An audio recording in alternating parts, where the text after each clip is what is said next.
Hey everyone, I've been wanting to do this video for a long time, but it took a while to research this very important topic.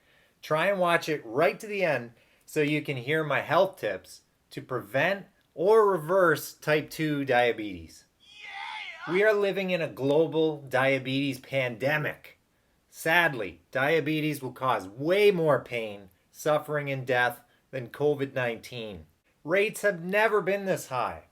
I'm sure you have a personal connection to diabetes. I certainly do. A few years ago, I watched my grandmother's husband slowly die of diabetes complications as he underwent multiple leg infections and amputations. Since then, I've been on a journey to educate the world about diabetes with the hope of elevating humankind's health and wellness. Speaking of improving human health, if you find this video helpful, please like, subscribe, and share it so more people can take control of their health. To start, here are some sobering stats from the CDC. Almost 500 million people have diabetes. More than 100 million in the US. Over a third of the entire population have diabetes or pre-diabetes. And many of those people with pre-diabetes, they don't even know they have it. By 2050, diabetes rates are expected to triple. Now, here are some scary facts of what health issues diabetes can cause. Diabetes can cause cardiovascular disease, including coronary artery disease, heart attack, atherosclerosis, which is hardening and plaque in the arteries, and stroke. 1 in 3 people die of cardiovascular disease. Diabetes can also cause nerve damage known as neuropathy, usually manifesting as painful burning, tingling, and or numbness in the feet or hands. Kidney damage known as nephropathy, which can lead to kidney failure and dialysis. Eye damage known as retinopathy, which can lead to blindness. In fact, it's the #1 cause of adult onset blindness. Foot damage due to poor blood flow and neuropathy. This can result in slow or non-healing wounds or ulcers and could eventually lead to infections, causing foot and leg amputations. In fact, it's the #1 cause of amputations outside of war. Alzheimer's disease and dementia, as well as non-alcoholic fatty liver disease, NAFLD, which can lead to liver failure. Acute pancreatitis, a life-threatening inflammation of the pancreas, the insulin production organ. And cancer. Diabetes doubles your risk of developing certain cancers. Imagine all the healthcare spending this will result in, especially given our aging population. Hello, healthcare Armageddon. Okay, now that you're scared, let's figure out how to prevent, reverse, or even defeat diabetes. But first, I need to give you an understanding of how diabetes develops in the first place. So, how do you get diabetes? When does type 2 diabetes start? And type 2 is 90% of all the diabetes.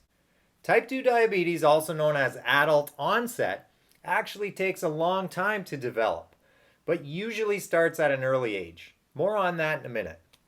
Years of poor lifestyle choices will eventually create a downward spiral in your health. Unfortunately, these early stages are often symptom-free.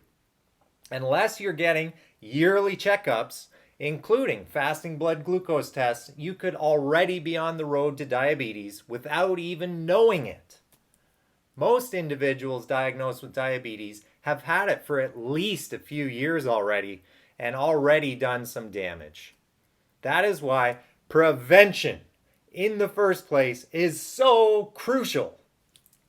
In Dr. Gerald Schulman's seminal Banting lecture, Mechanisms of Insulin Resistance, Obesity, Lipodystrophy, Type 2 Diabetes Mellitus, he discusses how they investigated lean, sedentary 20-year-olds and found that insulin resistance one of the key components of diabetes, was already evident even though they were not overweight or obese. Key point here is that these 20-year-olds were sedentary. Now, before we move any further, you need to know what insulin resistance means. What is insulin resistance? You can think of insulin released by the pancreas in response to elevated blood glucose like the key to a lock. This insulin key normally unlocks the muscle and adipose cells to let the glucose into the cell. Glucose can then be used for immediate energy or stored as short-term energy, glycogen, or long-term energy, fat, for later. But when someone has muscle insulin resistance, the key no longer works well. Similar to when a lock on a door starts malfunctioning and you have to wiggle the key until it finally unlocks. Now you have insulin resistance. You aren't able to get glucose into as many muscle cells, and it builds up in the bloodstream, giving keystone symptom of diabetes, hyperglycemia, elevated blood glucose levels. So why is hyperglycemia so bad? Since the cells aren't getting the energy needed, they are in effect starving. Also, this elevated glucose increases the amount of solute particles in your blood, but the glucose isn't of any use floating in the blood. This causes water to be pulled out of the cells and interstitial fluid into the blood. These factors help explain some of the symptoms of diabetes. Polyphagia, aka hunger. Polydipsia, aka thirst. Dehydration. Fatigue and lethargy, aka low energy. Polyuria, aka increased urination. Okay, now that you know what insulin resistance is, let's get back to those sedentary 20-year-old lean people. As a human biochemistry professor, I feel the need to share some important physiology with you next. If you do not have a science background, just hang in there through this next little section as we're about to reveal strategies to prevent or reverse diabetes. Let's get after it. Dr. Schulman's team investigated the muscle physiology of these lean individuals and observed intramuscular and intramyocellular fat deposits, which is not where fat should be located in healthy individuals. They determined that intramuscular fat was the biggest predictor of insulin resistance in sedentary populations. Another finding was that diacylglycerols, aka DAGs, coming from stored fat, triacylglycerols, aka TAGs, were inhibiting the translocation of the cell's membrane GLUT4 receptor, which normally brings glucose into the cell. This mechanism of insulin resistance causes inhibited muscle glycogen synthesis. Remember, extra glucose can be stored as glycogen. Excess blood glucose is converted to fat in the liver. Elevated triacylglycerols, also known as triglycerides, aka fat, in the blood also lower HDL cholesterol, the good cholesterol, and that reduces your ability to return extra cholesterol to the liver. And due to chronically high circulating triacylglycerols, aka fat, and cholesterol, cardiovascular disease is accelerated. Fat accumulation in the liver will eventually lead to hepatosplenomegaly, NAFLD, non-alcoholic fatty liver disease. This can eventually lead to end-stage liver failure and or liver cancer. They also found, similar to the muscle tissue, that the liver was also inhibited by DAGs from storing glucose as glycogen. Because of this inhibition, the liver then ramps up the process of gluconeogenesis to increase blood glucose levels further by converting non-carbohydrates into glucose, and this accelerates hyperglycemia even further. Make it stop.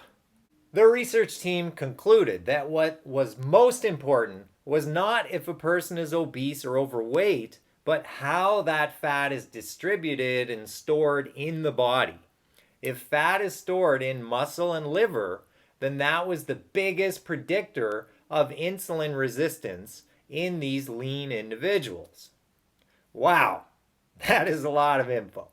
At this point, I'm sure you want to know, how can I prevent diabetes from happening in the first place? Move around. Yeah! Wait, what? Just move around? Really? Yes! Move around, people! Humans are not designed to sit all day and stare at screens. Their research showed that a single bout of exercise improved the ability of muscle to store glucose as glycogen rather than converting it to fat in the liver. So, imagine what would happen if you moved around every day. That's right, movement along with a healthy diet will really reduce your chances of developing diabetes. So, are you saying I need to go to the gym? But what about COVID restrictions? No, you don't have to go to the gym. If exercise is new to you, start with a 30-minute brisk walk every day. Brisk means walk like you're late for a meeting. We all know how to do that. After you're comfortable doing that, add in something else, like maybe cycling. At-home exercises like squats and push-ups or burpees. If you have kids or a pet, go outside and play with them.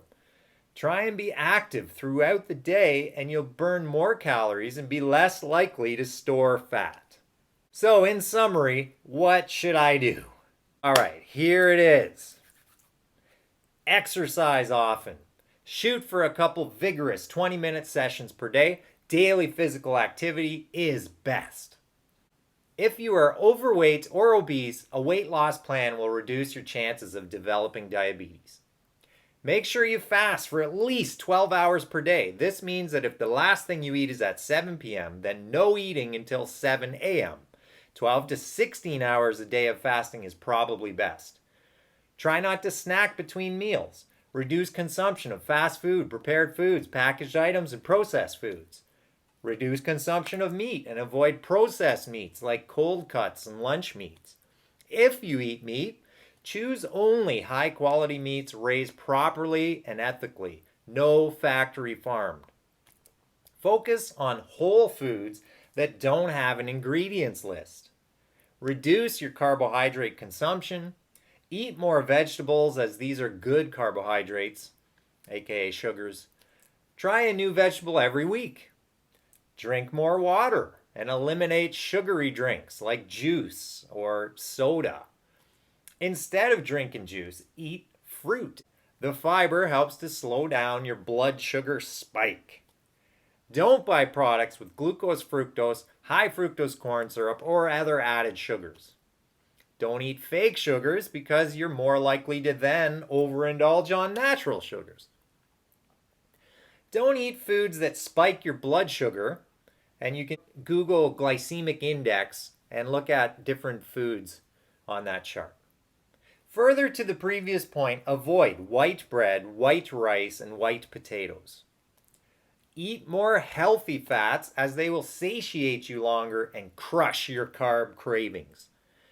Eat more omega-3 fatty acids like sardines, as they are anti-inflammatory.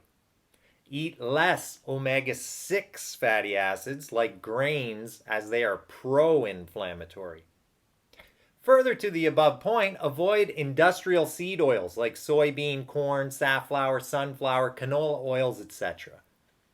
Use extra virgin olive oil and vinegar for salad dressings.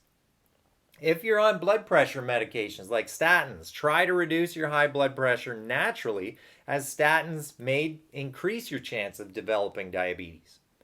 Stop smoking. Smoking may double your chance of getting diabetes. Don't overconsume alcohol, but 1 to 2 drinks a day might be okay.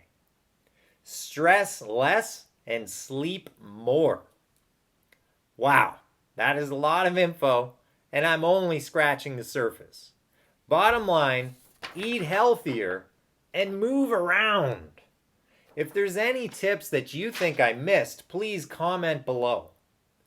Again, if you found this helpful, please consider commenting, liking, and subscribing to my channel so I can help more people towards better health. I wish you peace and good health. Go! Woo!